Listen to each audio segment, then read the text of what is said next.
You know, CNN has been pretty hit or miss recently, but I gotta credit Jake Tapper here.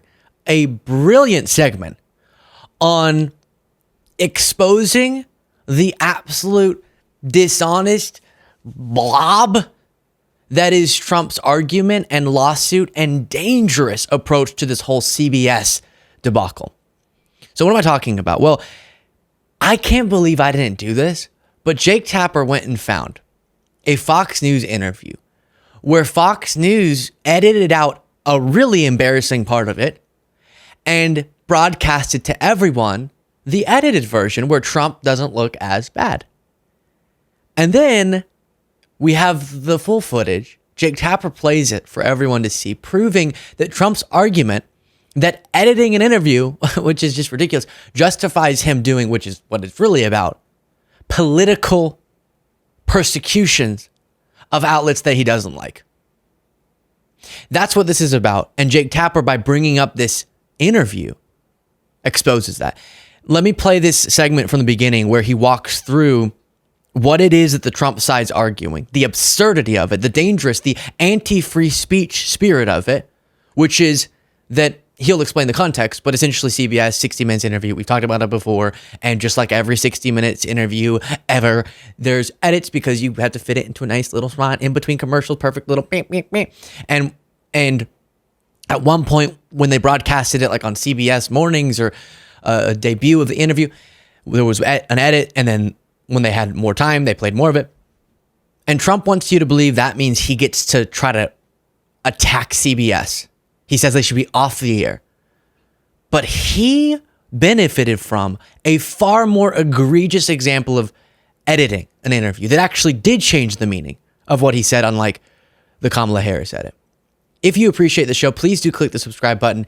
Here's Jake Tapper breaking it down. It'll take a second for him to get to the Trump interview part, but first is the context. In our politics lead, there's a story playing out between Paramount and CBS News, President Trump, and the Federal Communications Commission that any American who values a free and independent press should care about, including Trump supporters who should not like the precedent that is being set. The story started last fall when 60 Minutes interviewed then Vice President Kamala Harris. Then candidate Trump did not agree to sit down with the news magazine, but nonetheless, he protested how 60 Minutes edited the Harris interview, specifically the answer she gave after correspondent Bill Whitaker asked the vice president why Israeli Prime Minister Benjamin Netanyahu was not listening to the Biden administration.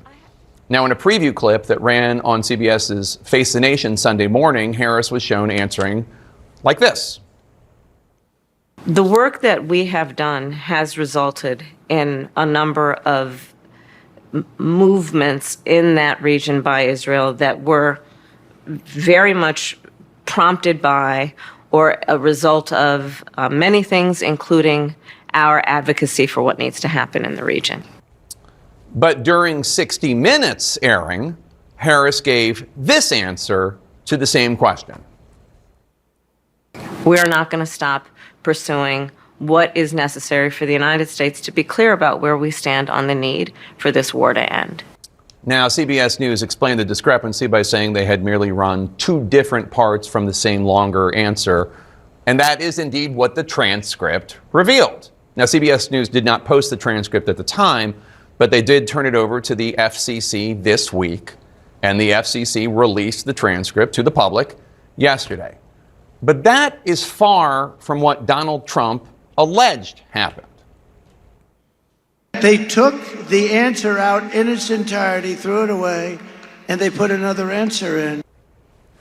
Now, that is, as we saw from the transcript, obviously not what happened at all. But still, Donald Trump called this incident, quote, the greatest fraud in broadcast history, unquote. Mr. Trump said, quote, CBS should lose its license, unquote. And then Trump sued under news distortion rules for $10 billion. Now, the suit is widely regarded by legal and First Amendment experts as, well, as one put it, quote, a frivolous and dangerous attempt by a politician to control the news media. Broadcasters have a right to edit interviews. It's editorial judgment. For example, Fox in June 2024 aired this. Would you declassify the Epstein files? Yeah, I would. But that wasn't Trump's actual whole answer. It was a taped interview. And as Semaphore noted at the time, Mr. Trump, in the full, unedited version, sounded a lot less definitive about releasing the Epstein files. Here's the whole answer. Would you declassify the Epstein files? Yeah, I would. All right. I guess I would. I think that less so because, you don't know it. You don't want to affect people's lives if it's phony stuff in there because there's a lot of phony stuff with that whole world. But I think I would, or at least Do you think that would restore trust? Help restore trust? Yeah, I don't know about Epstein so much as I do the others. Certainly about the way he died. It would be interesting to find out what happened there because that was a weird situation and the cameras didn't happen to be working, et cetera, et cetera. But yeah, I'd go a long way toward that one. Quite different, right? Now look, Fox had every right to make that edit. Exactly. And I might play a little bit more of this, but it's brutal. I wish. Jake. F you, Jake. You beat me to it. No, that was good. Because you saw the two parts, which is a part of the same. When I say over and over, she had her full answer. You can go watch it. We linked it last time. Go watch it. And at part, I do wish it had been more succinct and clear and answered the question more, as I wish with a lot of politicians. Yes. But because there was a little bit of a long-winded answer, they thought, all right, well, here, we'll take this part. Ow. Gosh. Hit my funny bone. It's not funny at all. They edited it one way. And then I actually think this is good because for the time constraints they had, they couldn't play the full answer. But they played more of the answer because they had a chance to broadcast it in different places, which I think is valuable for people to see. But the essence of her answer was the same. She was making the same point, as you saw. And you can take issue with the point. You can criticize the tact, the delivery, all of it, fair. But she was making the same point, and the meaning was the same.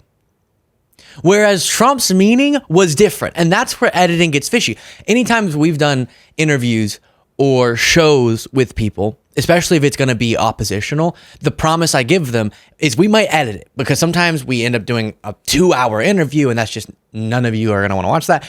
So we'll chop it down. But my dedication is I'll always make sure the meaning of your point remains. I won't make it seem like by grabbing different parts or cutting something out of context that you said something or intended to say something that you didn't really. That's where I think editing is dishonest. But if you keep the meaning as the CBS one did, but the Fox News one didn't, because in the original, and I remember covering this at the time, in the original interview that was broadcasted on national TV, he goes, yeah, cut. And then the next question gets asked.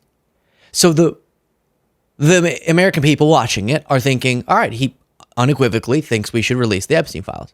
But you extend that like 3 seconds and he starts going, oh, that one less so. I don't know, a lot of phony stuff, a lot of phony stuff about people who might have hair transplants and put on makeup in the morning and play a lot of golf. There's just funny stuff about people. I don't know what to say. And that changes the meaning completely of his answer. And to Jake Tapper's point, while you can criticize Fox News for being dishonest with that, they have every right to do it.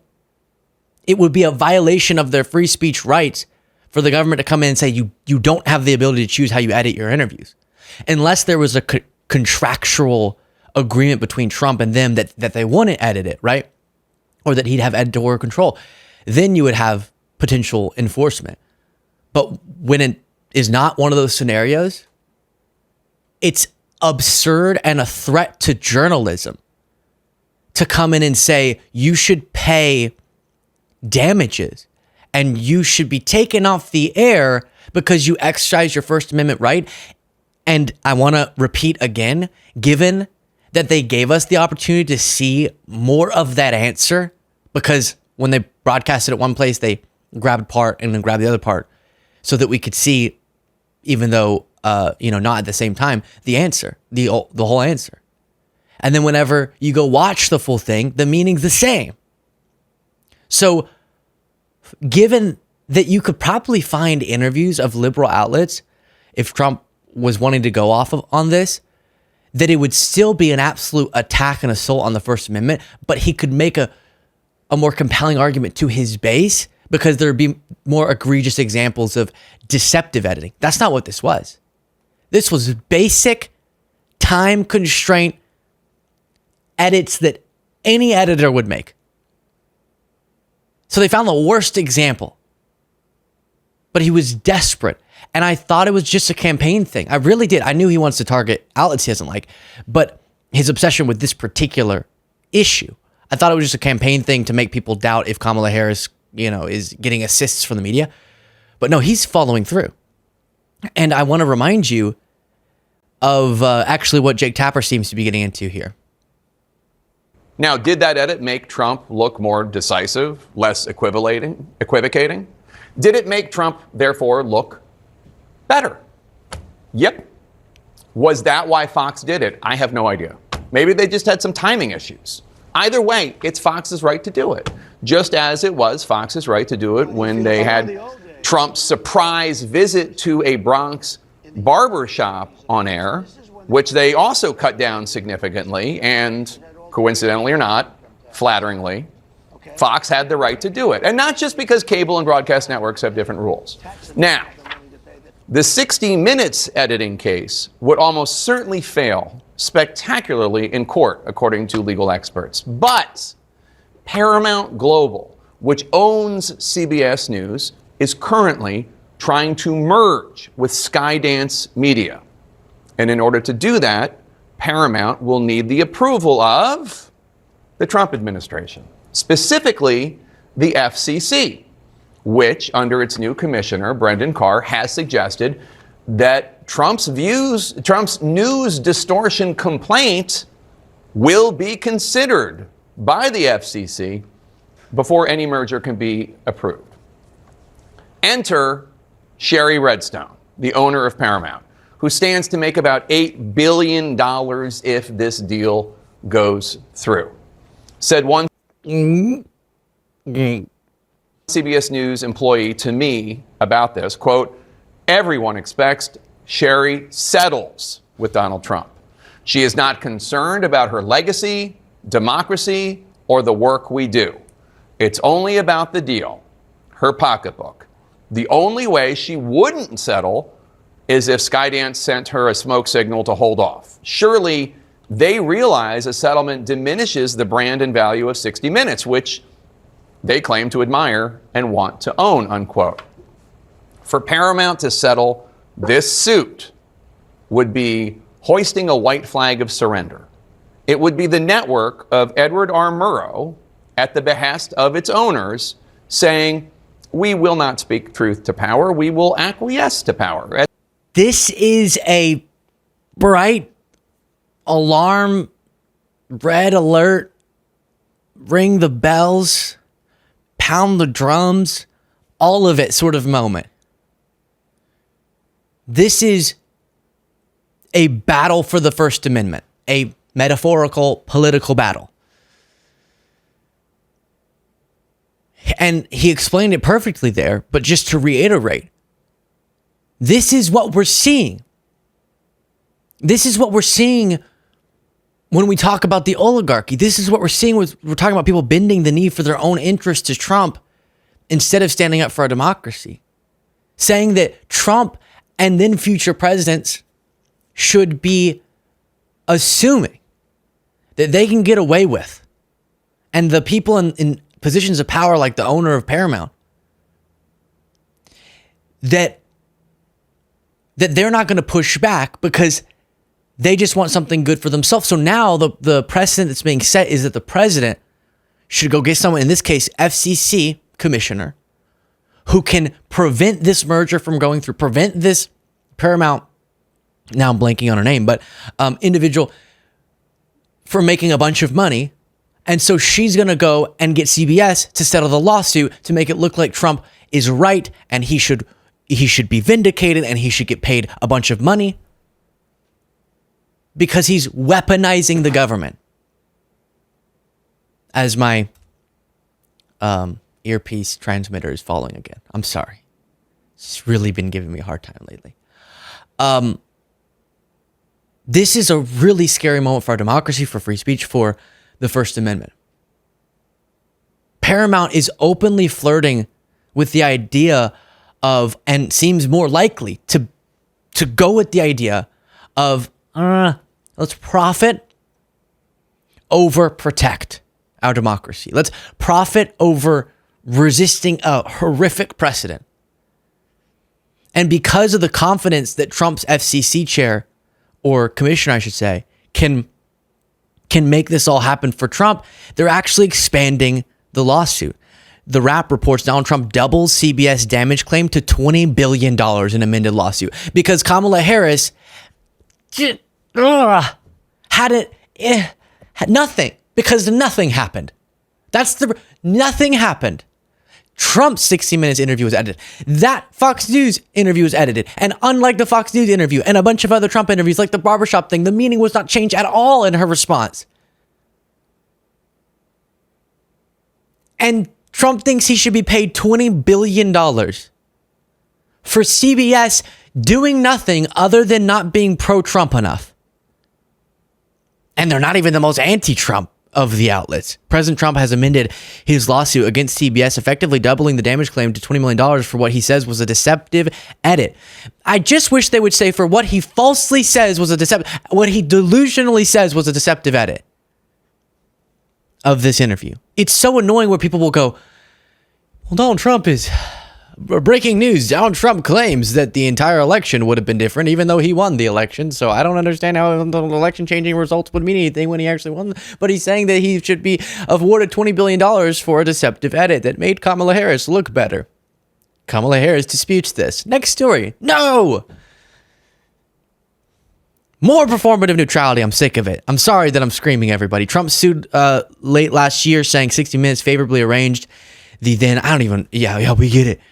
We get what Trump's saying, but essentially his new claim as to why he should double the damages, trying to leverage a bigger settlement, as it seems Paramount's going to demand that CBS goes ahead because the owner wants to make a bunch of money. And so he's saying this hurt Truth Social, this hurt Trump media, whatever, because they were deploying unfair media practices. So in the competitive market, that was harmful to Truth Social. What?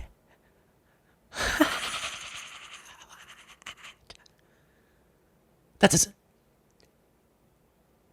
doesn't make any sense. I talked about this already, but just to add, since I'm so upset, let's just throw more fuel on the fire. Associated Press reports Senate confirms Project 2025 architect Russell Vought to lead powerful White House budget office. Who is Russell Vought? Who's Russell Vought? Russell Vought. Oh, he was one of the leaders of Project 2025. And now he's in one of the most powerful positions of power in the... But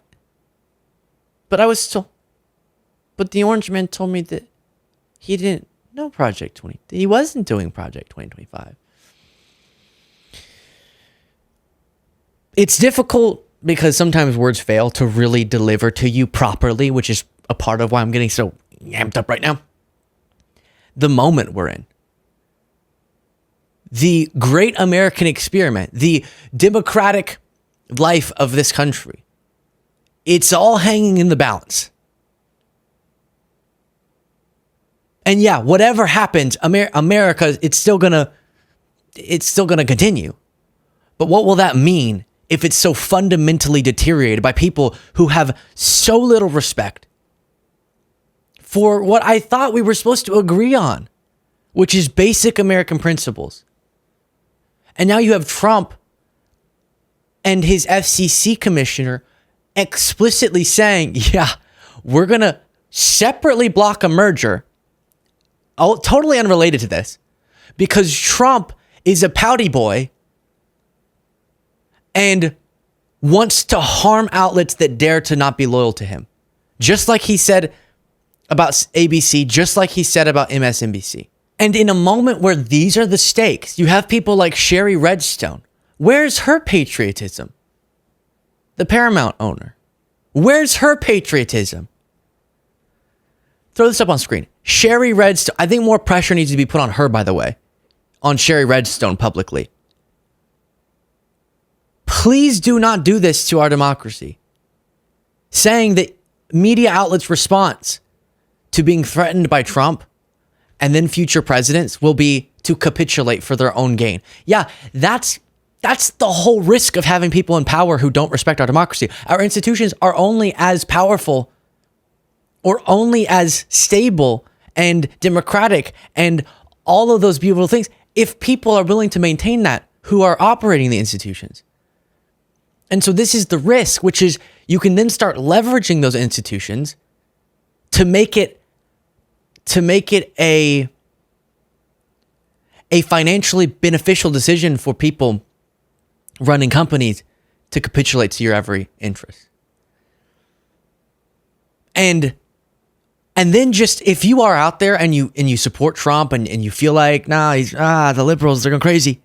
What do you really make of this? Are you patriotic? Because what is being patriotic if not the First Amendment, the first one, to want to stand up to that? For that. What is patriotism if you don't actually stand for anything that is what's supposed to make America worthy of your patriotism? It's not hyperbole to look at Trump wanting media outlets and leveraging governmental power, which is the whole First Amendment thing, to get his way if media outlets won't act exactly how he wants them to. I really could just break down crying over this, thinking about all the people who, in some cases, have sacrificed for these ideas, and MAGA is just spitting all over that. This really is a pivotal moment, and from billionaires to any random folks, people need to choose this moment to be the moment they stand up for principle and stand up for our democracy. Sorry for all the screaming. Share your thoughts in the comments.